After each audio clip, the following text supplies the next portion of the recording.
All right, next guy coming to the stage, also a Marine. Let's give him a nice hoorah coming to the stage. Clap it up. Hey, it's Paul. I was listening to the album. Good fucking luck. You're on your own. Guess who's back? Back again. She's back. Tell a friend. Guess who's back? Guess who's back? Guess who's back? Guess who's back? Did I just get laid? You guys are awesome. I got to give a quick shout out to my grandma who came out to see me tonight. My beautiful grandmother. Yes. 90 years old, bopping around like she's 20. Well, I love that. So anyway, I've been a professional non-paid comedian for like 6 months now. Yeah, kind of a big deal, you know? It all started here at the Improv. I took Ramon's class. Ramon, I can't roll my R's, but I try. You know, Ramon's class. I don't know, I still try. 4 times. So, hey, you know, if I'm not funny, I don't mean to point any fingers or anything. All right. But I'm just saying, yeah, 4 times. I don't know. I thought I was leaving with like a bachelor's degree in comedy. Some shit, you know, but now looking back now, it's like kind of like repeating kindergarten a little bit, you know? It's just like I was the kid that ate all the crayons or some shit. You know what I mean?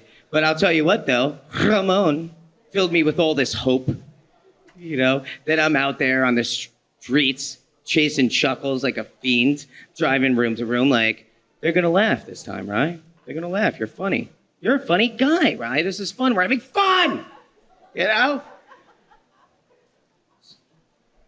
Sorry, I almost disconnected the mic. That would have sucked. But no. So then I'm out there. So then I'm like, so I start learning these comedic lessons, right? Like how to read a room. So like my very first booked gig ever was at an upscale dining room in Boca, like an upscale restaurant, right? Yeah, rich Jews everywhere, you know? Crazy. It was one of those like no shirt, no circ, no service type of joints, if you know what I mean.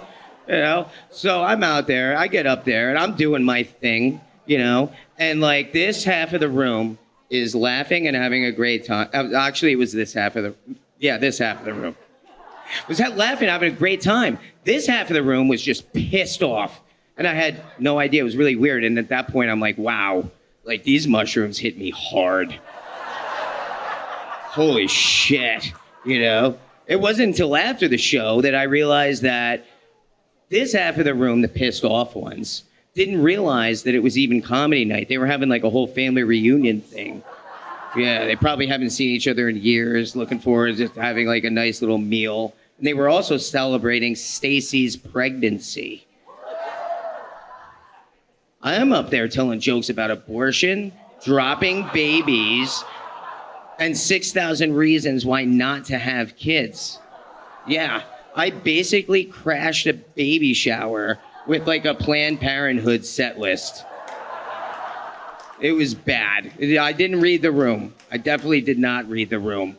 So, fun fact, Stacy decided not to keep the baby. So at least someone was listening on that side of the room. No, that was actually kind of sad, though. She actually killed herself after the show. But I know, which leads me to my next lesson. It's not your fault. Right? Okay, moving on. So, speaking of not your fault, I'm a Jersey Italian. I did not sign up for this. Yeah, I know. Yeah. I didn't sign up for this life, though. You know what I mean? Did I drive a yellow Mustang convertible at one point in my life? Yes, I did. Did it have an Italian flag on it? Yeah, it did. And did it have neon blue lights all over it? Of course it did. You know, I'm over here like with my pink polo driving around looking like a lava lamp. You know what I mean? Ridiculous. I know, I love it. I'm so a ridiculous Jersey Italian that I actually have a cousin Vinny in real life. I do. And I loved Vinny, dude. We used to have so much fun, like when I was little, whatever. But I didn't get to see him that often because he was always on vacation, right? Yeah. It took me like 10 years to realize Rikers Island wasn't a resort. It sounds nice, right? Rikers. I thought it was like this all-inclusive resort, like in the Bronx or some shit. I remember hearing shit like growing up, like, oh, like Vinny's getting transported to the island. I thought it was like an expensive car service or something, like a nice car service. You know, Vinny's a new fish. Like, I'm like, Vinny loves fishing. That's awesome. And then we actually had an Australian friend of the family that asked if Vinny was still in the boob. As an 8-year-old kid, I mean, that sounds very comforting. You know, like, I want to be in the boob. I love the boob. You know what I mean? I don't know. So you guys ever, like, just hate someone for absolutely no reason? Like a coworker or something. Right? Like you're not saying it out loud, but you're just like, fuck this person for whatever reason. You know, you're looking at them like, why does their face look like that? You know, you hear them like talking about their life accomplishments or God forbid their kids, and you're just like, like, shut up, you stupid. You know, I don't know. I don't say it out loud. But, yo, I bet, I know people do it to me, as they should. You know, I could feel it sometimes. It's like they're probably like, the only semi-cool thing about this guy is his beard. And if he shaved it off, he would just look like a little lesbian.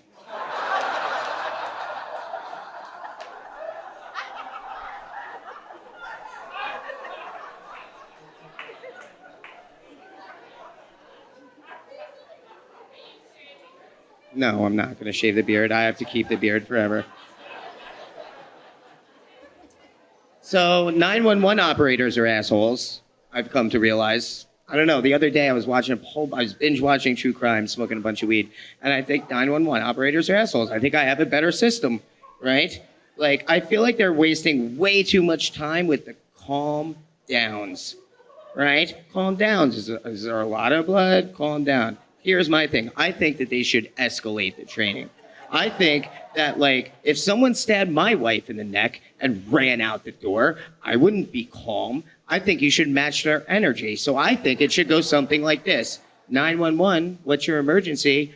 Oh my God, someone just stabbed my wife in the neck, ran out the door. Be like, holy shit, bro, who the fuck did it?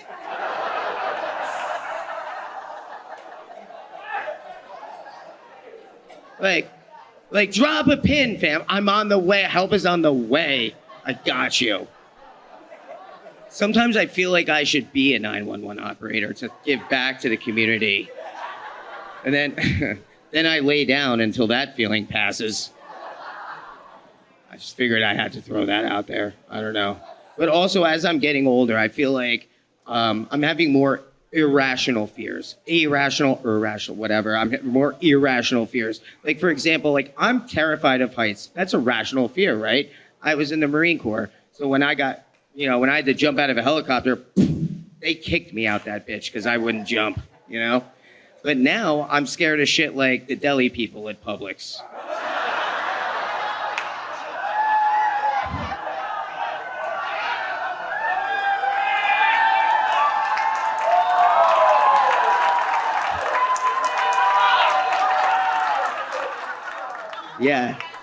Yeah, that didn't help.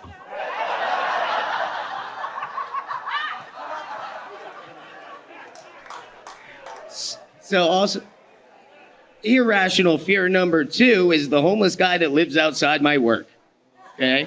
So I know, homeless is a whole big thing, I get it, but we call him the shooter, okay? I bartend on the beach, and this guy terrifies me because he is like a real-life character out of the Grand Theft Auto video game, okay? Like, he has a mission every day, and for whatever reason, our restaurant is the target, all right? So he'll come barreling up with an imaginary firearm of some sort, coming up, it's like it could be an imaginary Glock or whatever, and he comes up to the restaurant at a 4-star dining patio area with a Glock, like, and just walk up and be like, bah! Bah! Bah! Just taking people out left and right. Half the patio is panicking. The other half is just chilling. And so we know who's from South Florida, you know?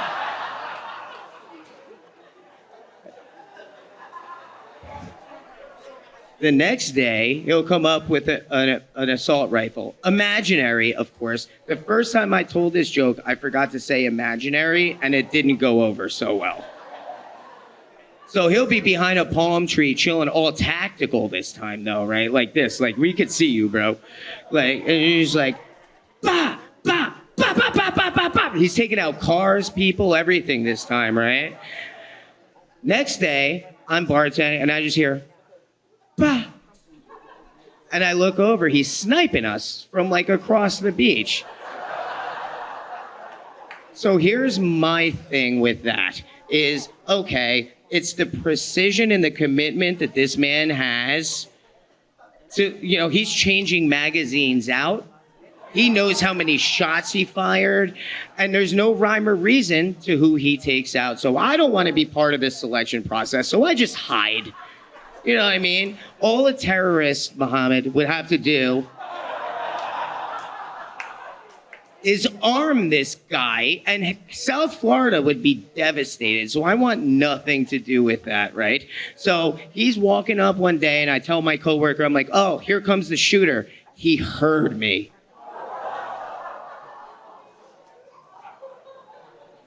He heard me, dude. And he just stopped, and he turned. And he looked up at me, and then for the first time we met eyes, I was frozen in fear. I didn't know what the fuck to do. I'm just standing there like, and he just goes,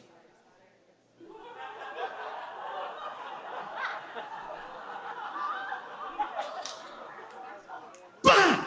And he took me out. I didn't know what to do. I just fell behind the bar. I fell. I wanted him to think I was dead. I don't know. Karen came up asking for a vodka tonic. I'm like, shut up, Karen. There's more important shit going on. Okay? I peeked over. He took out the hostess and left. So hopefully I'm out of the selection process now. But I'm going to leave you with my words of wisdom. Be safe. Don't get trafficked and make good choices. My name's Ryan, guys. Have an awesome night. My profit is skyrocketing. Look what I pocketed. Yeah, the shit is just like y'all have been, like jogging in. I've been running at full speed, and that's why I'm ahead like my. Hey, Shit's alive.